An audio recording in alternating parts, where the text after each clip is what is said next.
time in testing how I'm going to do this, so I wouldn't be surprised if this appears sideways to somebody.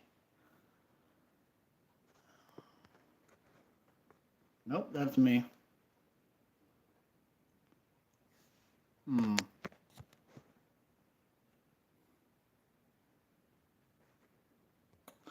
Well, they told me that I could go horizontal with this, but it appears that's not possible.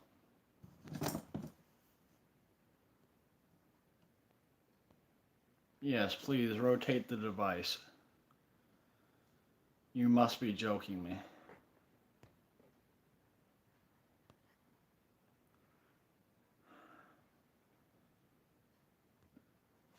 All right then. Well, it seems we're doing this in vertical. Stand by, folks.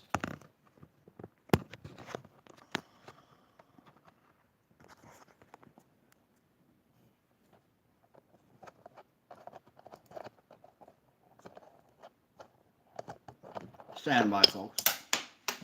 Well, that's a real hardcore standby. Are you actually kidding me?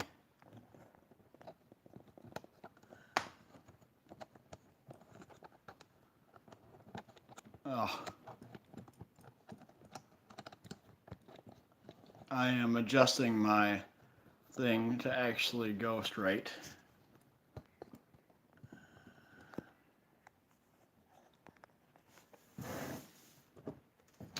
All right, just stand by, folks. I'm still setting up here. This is my first time actually, as I understand it, having a successful live stream in about 5 years. So let me just make sure that I'm able to hear myself correctly over my computer that's behind me first, and then if all is going well, then I will start with this, and I'll start explaining what's going on, and I'll let you guys in GRC come in here.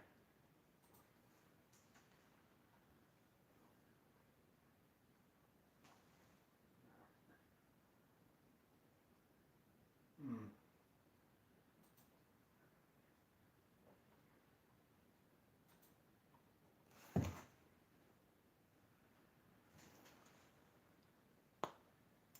So yeah, let me just for a minute.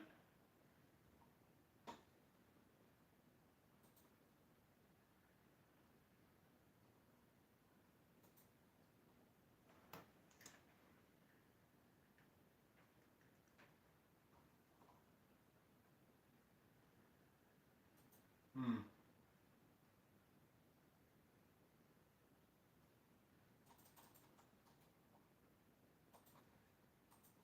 Okay, so about on stream, it seems like I have about a 10 to 15-second delay from when I say something to when you guys first hear it.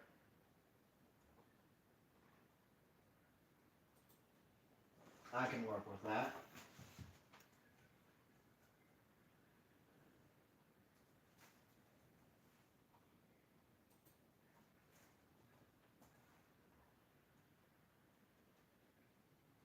I'm gonna need to change that thumbnail too, very quickly, if I can.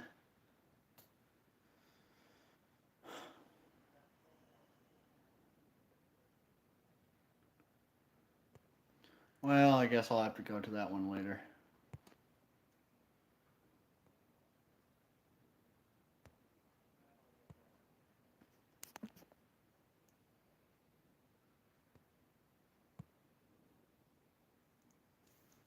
No, it did not, Harry James Greg.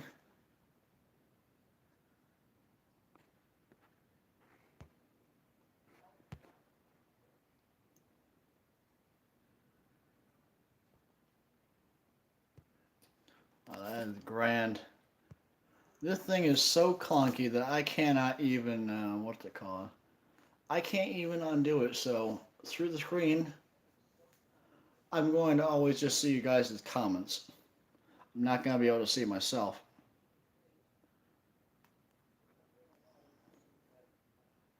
This will probably just take a few minutes to get on with this. Sorry, folks, I'll start this in just a moment.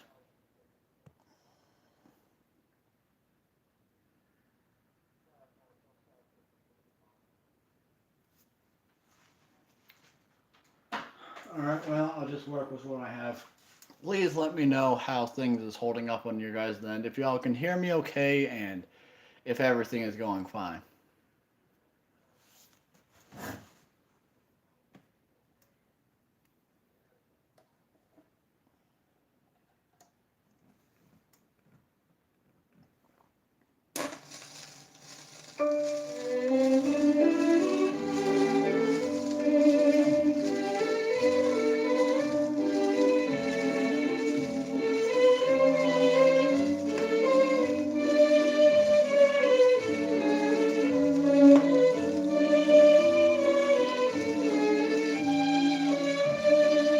Hello and hello, folks.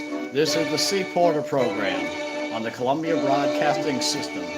For the next however long time until I hear thunder, as there's the active hurricane rolling through my area, we are going to be listening to a bunch of records that I'm considering of giving away or otherwise putting back out in the wild so I can make room for more stuff over here. Anyways, with that being said, this is the first number of ours, Serenade for the Strings, by Freddie Martin and his orchestra circa 1942, Bluebird 78 RPM record. We will now be getting on with the show.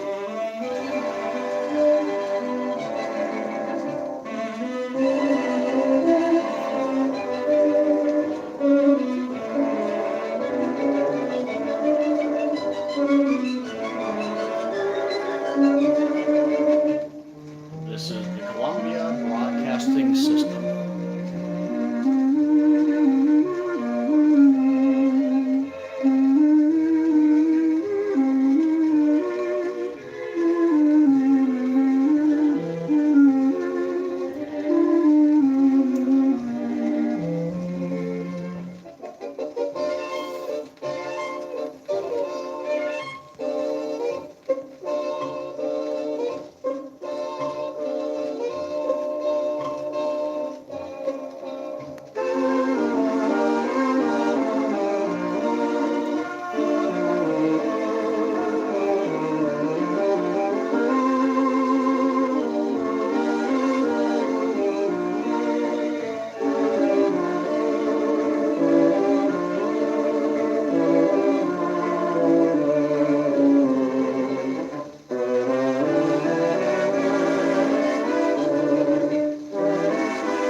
That was Freddie Martin and his orchestra with Serenade on the Strings, or wait, yeah, Serenade the Strings on a Bluebird 70 RPM record from 1941 or 42. Yeah, 42. Yeah, that's what it is. It's weird that I'm saying that and not just talking about one specific record this time, but doing a live stream. This is my first successful live stream since 2017. At this time, about the same date, or probably a few a week or so after when I'm talking now, it was because I had decided, well, I'm gonna do a live stream of Hurricane Irma, and I'm just going to stand outside and do a bunch of stuff like my 16-year-old brain was thinking, and oh, I'll be a millionaire YouTuber overnight, going up in my mansion for Jake Paul and other stuff like that. Well, as you can see, that clearly didn't happen, and I was barely even knowledgeable about 78th at all. All I had at that time was like a little measly Crosley Cruiser and probably about 15 or 16 different 78th at the time. But yeah, so what you are witnessing here is truly a historical event on this channel. I plan to do more live streams like this in the future, but heck, I was just thinking about doing one for like weeks now. Like, I've been really just thinking about doing this, but I didn't think it'd be this easy. As back when I was doing this in 2017, it was so much harder. There wasn't even, you'd have to get specific apps and such to actually do live streams on your phone through YouTube. And heck, live streaming in general on computer was so much harder back then too. It still is somewhat hard today, as me and Greg would know from years back. But those were simpler, if not still somehow more complicated times. Yes, I see everybody in chat here. I'm glad that you've all made it here. Unfortunately, I'm not able to keep everybody up at one time, but I see Janet Walker and my my pronunciations are killing me tonight. We have Mrs. Walker in here tonight. We have Zappa Shellax Picks. We have Records and Stuff, and we have the Shellac Station. That's Colton, and then we have Greg from the Gregula Records Club, and we have Ben here as well. I'm glad that we have a full audience here tonight. Definitely representative of my audience here. If y'all didn't catch this in the intro, basically what I've been doing for the better part of the year, instead of actually going through with it, I've been I've been slacking a bit for different reasons. It's been definitely my least active year on YouTube since 2017, but no matter that, because I'm getting off the ground now. Over here, I have a box of different 78s that I've been collecting out of this collection here to go ahead and just get rid of because I don't like it musically. Not that I think these records are particularly bad, but yeah, so this will be a chance for you guys to listen to what I no longer want, so I can make room for more. And in the process, if any of you find a record or so that you want or otherwise, let me know about it and we can get into discussion about it either on here or on Discord or by email, cporter1947@gmail.com. And then we can get into actually possibly getting it sent over to you. Right now, I am unsure of international offers, but who knows? Who knows how things could go? But as for the time being, another thing that I want to say is, okay, there's an active hurricane that's going over right now, or it's going to be in the next few hours. So if I hear thunder, I am going to be ending the stream, or at least turning off the records rather abruptly, because this right here, this is just an actual plug that the Caliphone is put into. No surge protector. I can't afford one for my room at the moment. So yeah, that's the case. So ever since I got this thing in 2019, I've just been doing that. But for that being said, let's actually get on to it. Putting this one off. I'm not going to bother playing B-side right now, as this record I'm on the edge of. Some of these records I am on the fence of myself to see if I'm going to keep them or not. But a lot of these, the vast majority of these, I am not going to be keeping at all. But the majority of these are very, very good records to me. I think that they're still very fantastical musical, but not good enough that I want to keep them. Like this one I'm going to put on now, the classic Maria Elena by Jimmy Dorsey and his orchestra on a Decca 70 RPM record from. I'm not keeping up with the years on this. I'll probably open Discogs and look up on there, if not, the great Abrams discography while doing it. I will not be playing flip sides unless specifically requested to. So here is Maria Elena by Jimmy Dorsey and his orchestra on Decca 3698A.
share this love is really all I ask of you.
Your heart.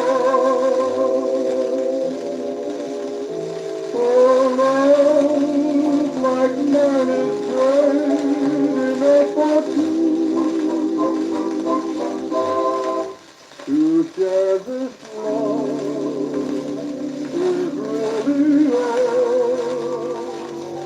I ask of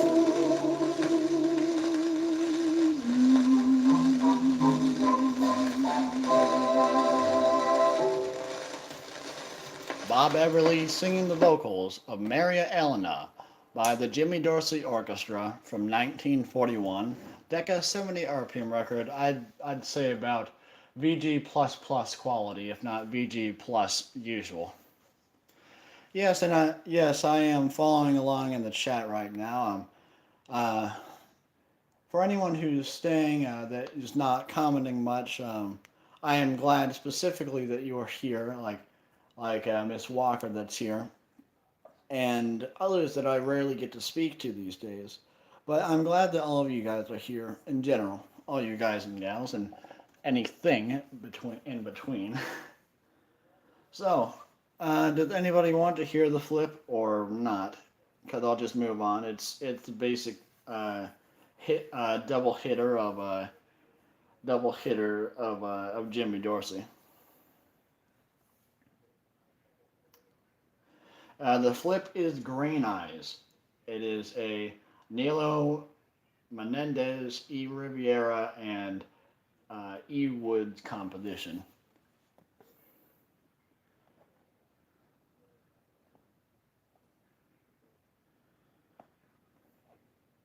Hello, 78 yogurt. Not to see that you're in there. So yes, no, you guys want to hear it?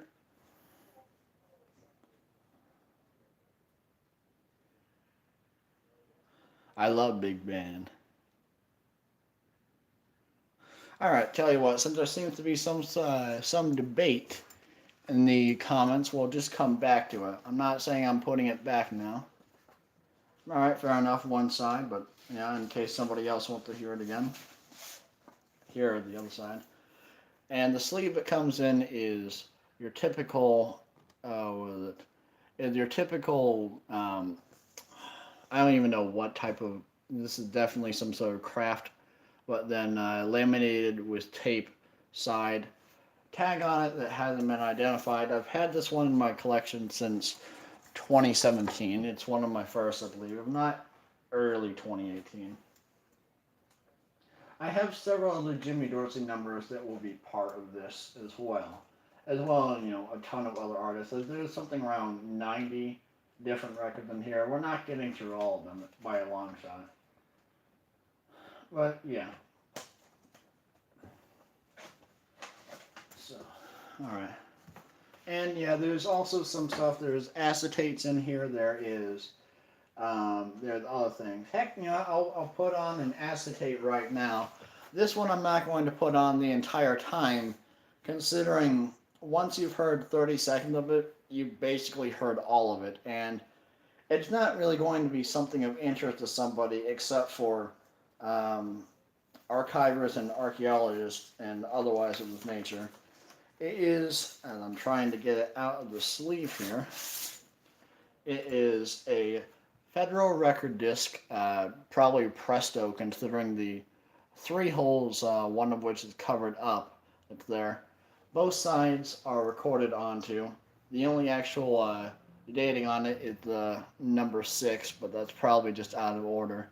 See, it's definitely late 40s or early 50s Federal, and what it is it is a kids concert recital by some place.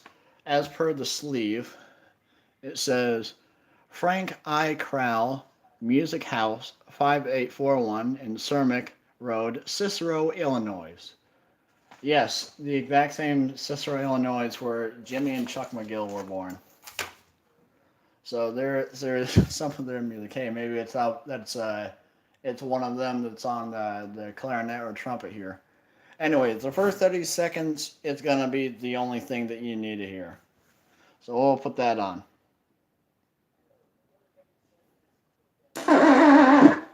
Oh my fuck, dude. I can't remember. I can't remember this is the outward play or inside play, but forgot the thing is very sensitive. What the heck is going on here? I don't remember this.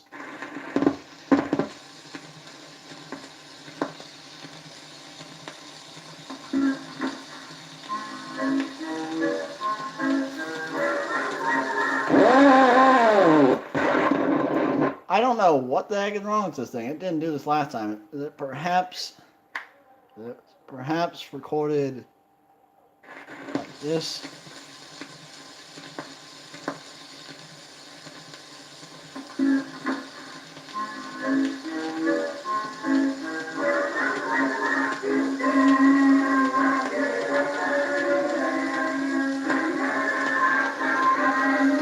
It's been over a year since I've played this.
And that's essentially all the record, but near the end there is something audible that's said as well.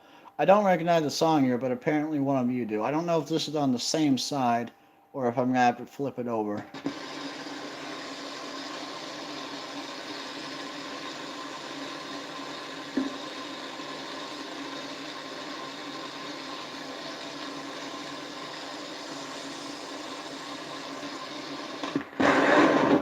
Oh, apparently not. I'll give this a quick clean with the needle thing here.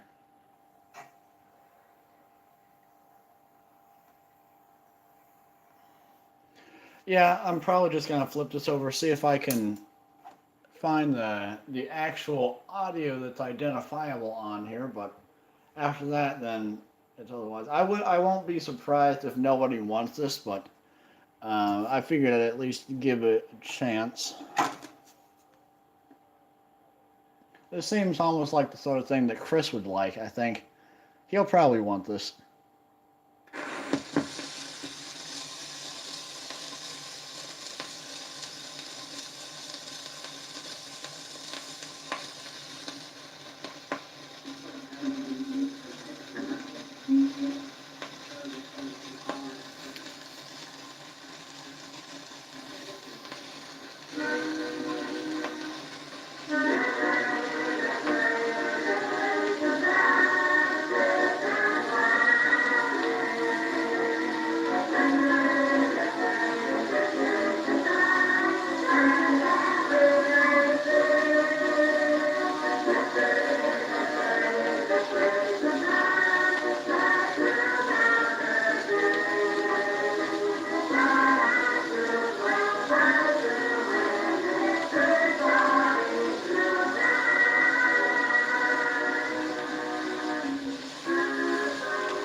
Antichrist Music House Recording Studio 7.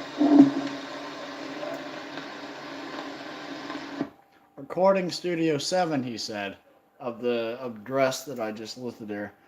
I don't know when this is from. Like usual for a lot of these, they don't even mark down anything on it. The only thing that's on there is a 6 on the flip side. It's probably late 40s, if not early 50s to mid 50s. This is for anyone just joining in here or didn't catch it the first time when I was flipping up, this is a 33 RPM grooving size, so that's micro grooving, maybe 1 millimeter. I don't know. I don't know the specifics for that. I probably should, but it is both sides. I wouldn't be surprised if nobody wants this, or if I listed it. I think maybe the only way that I'd be able to sell this is if I put it up on eBay and someone is really wanting to just gamble to see if they get something good or not. And I get that. I get that type of collecting. I engage in it too from time to time. So putting this one back in, honestly, I don't have any set prices for anything. If for some of the stuff, I may just even give it away if you want it enough. But of course, on these things where I can, I will be signing the sleeves. So do expect that. I am a firm believer in that everybody who owns a record should have that documentation on there before they set it back out in the wild. That way we all get remembered at one point or another. Putting that away. Again, a lot of this stuff too is things that I've had ever since I first started collecting too, and other things I've gotten as recently as this year. So now we're going to. Are there any specific, what's it called?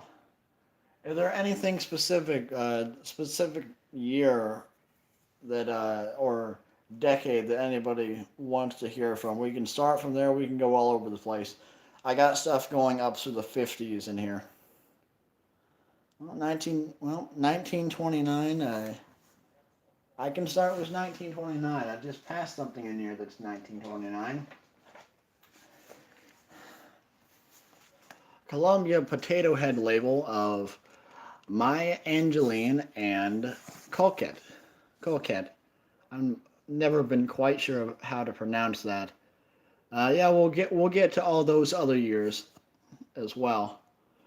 But this is just stuff that I find, whether I find it musically interesting or not, I have decided to get rid of it so I can collect more. I always promise myself once I get around 500, that's where I'm stopping to just get rid of stuff and then continue onward. I'm not like some of the rest of you who just let their collections take over their entire lives. No, I'm not like that at all. I have, look at this, I already have, 1, 2, 3, 4, 5, 6, 7. I got a lot of crates of 78. So, yeah. From the quality here, this is probably about VG plus maybe, if not VG plus minus, something like that. Both sides I find relatively the same musically. Not one of the better potato heads that Whiteman made. I'm not sure of all the specifics of this stuff. No, Constantinople is not it. It is My Angeline and Coquette. And of the two, I'm going to be playing My Angeline, and then if somebody else wants to hear the flip side, they can.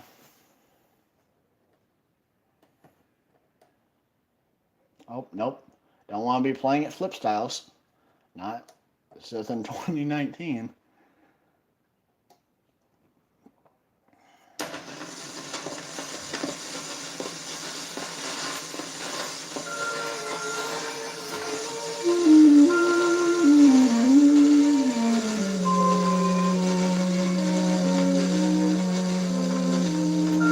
It's probably Crosby.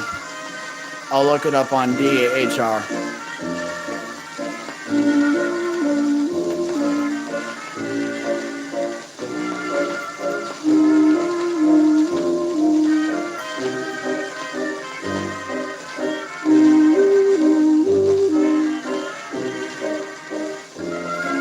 not always Crosby. There was several other vocalists around this time.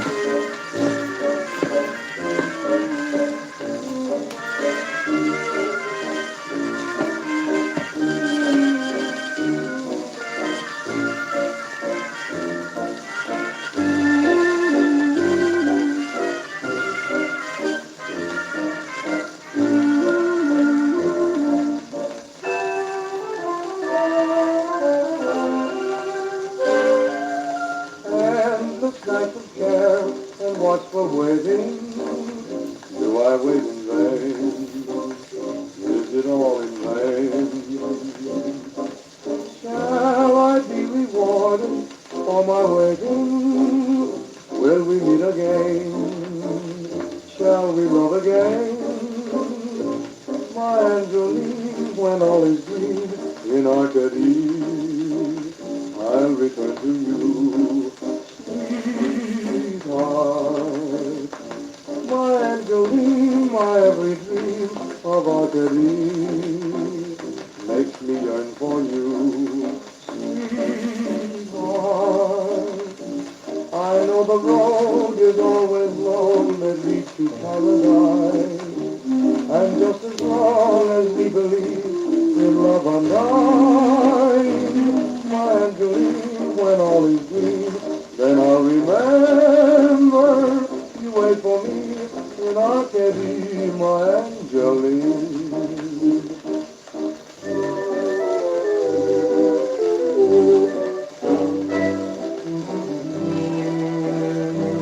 Well, yep, you got me. This is Bing. But I believe Jack Fulton is on the other side.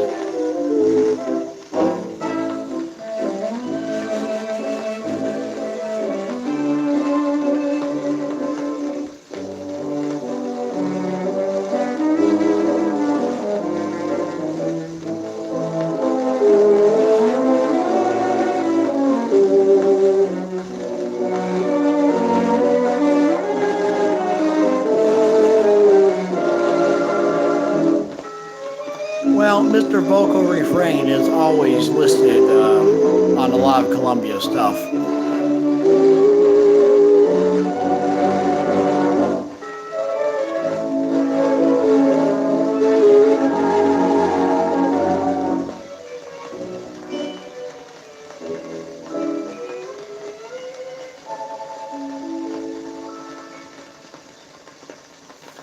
Well, as you can hear, this side plays at about, I'd say, regular VG quality. I looked it up on DAHR, or as I like to call it, DAHR, just for the novelty purpose of it. What is it? January 11th, 1929 through March 7th, 1929. A total of 12 takes, according to them, were made of this before this one prevailed.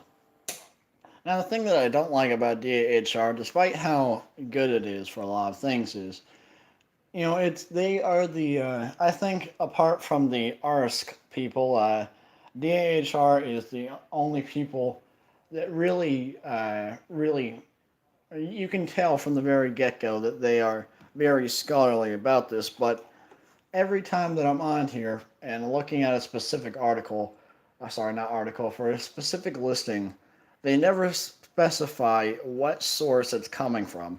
Only have a citation source for students to put stuff on their own. But they do though have a separate place for the resources, ebooks, news, all that. But I wish that they would put specifically what source they're coming from, as there's been times that I've had to correct them on some stuff where they will have writing credits wrong, or they'll have entire years of song publication wrong, and otherwise like that. And it'd be interesting to see where they're pulling that from, whether it be Rust or if it's Brooker or whoever else discographically it is. So yes. Yeah, yes, a lot of people had a lot of takes, but then there have been times where I found it a little bit misleading that some people could have, like you're saying, Gunner, how you're saying 28 takes, like complete takes, and like it doesn't specify whether they're complete takes or if it's like we got three-fourths of the way through, and then someone flubs up and they have to start it over, or if these are complete 100% complete takes, but then they do it over and over and over again. It would be great if we could know that, but as far as I can understand, not even Russ knew that for a lot too. So we don't really know.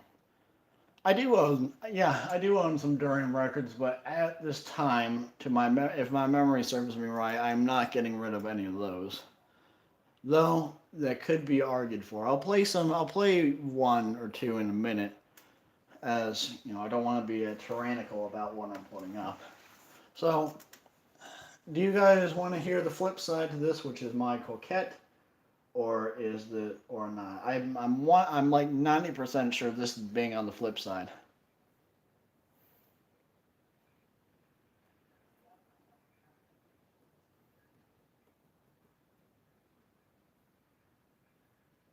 I do have a lot of Benny Goodman. I'm not sure if I have any of them going to be that's in this box here, but I'm not too attached to Benny Goodman after the Scroll era. His stuff all around, even up through Capitol, I love it, but it's very common, and I think that I could get it again if I really wanted to.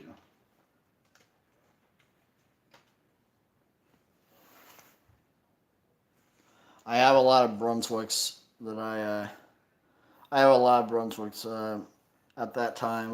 Light rays, yeah. Well, I'm hearing a lot of yays and only one or two nays, so here is Coquette. I'm not really sure how to. No, heck no. Are you crazy? I would never give away Lyman unless I really had to. Actually, wait. I shouldn't. No, I shouldn't say that. I think I have one Lyman that I'm getting rid of in here, but the reason why is because it's cracked all the way through. Now, I'm not one to get rid of a record solely on that basis, but the music on it, it is not that take that I desire of that song. We'll get to that a little later. I mean, yeah, unless it's phonographically, in that case, I'll never play it like that unless I am sadistic and want to encourage phonographic destruction. Oh, heck no, it's not shake that thing for me.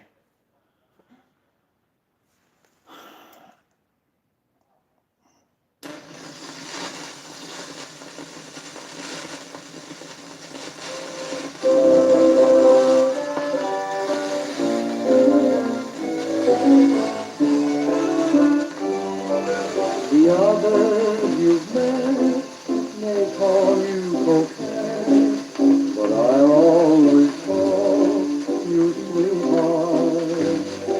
They think of coquette as something to get, but I think of you as sweetheart. They say you're a devil with wonderful charm, but I held an angel at night in my heart.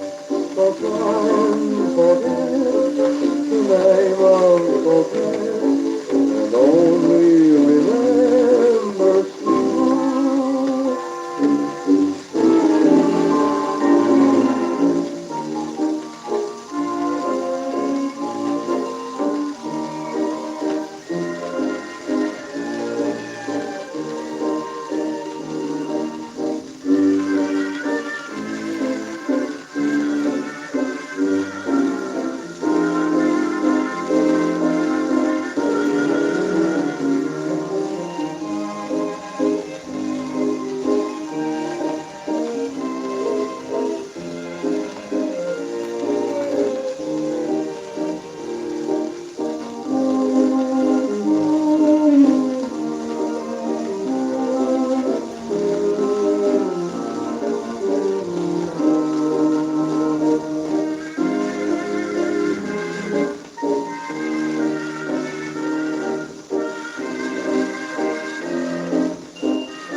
Well, I don't blame you for think something like this one is boring, but to say that all of Whiteman's from this period or afterward are boring is very very well.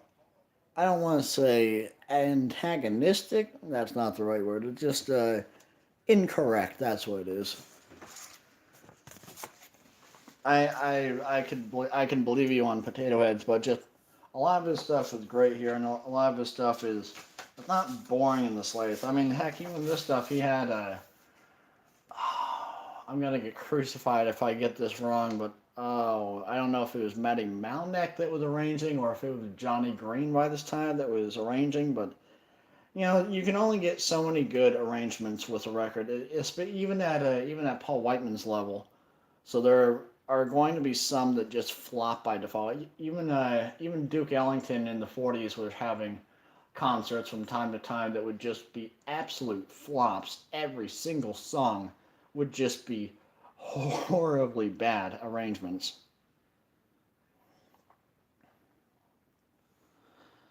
Yeah. All right, so we put that in. Oh, come on. Don't think that all of Duke Ellington is bad. That's like saying that all of Fletcher Henderson in the '40s is bad or anybody else is bad from the '40s.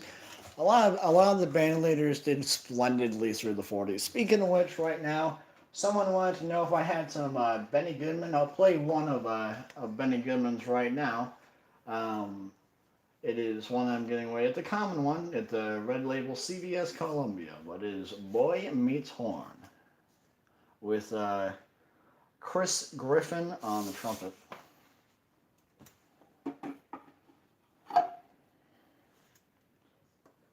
Red Columbias are fairly good.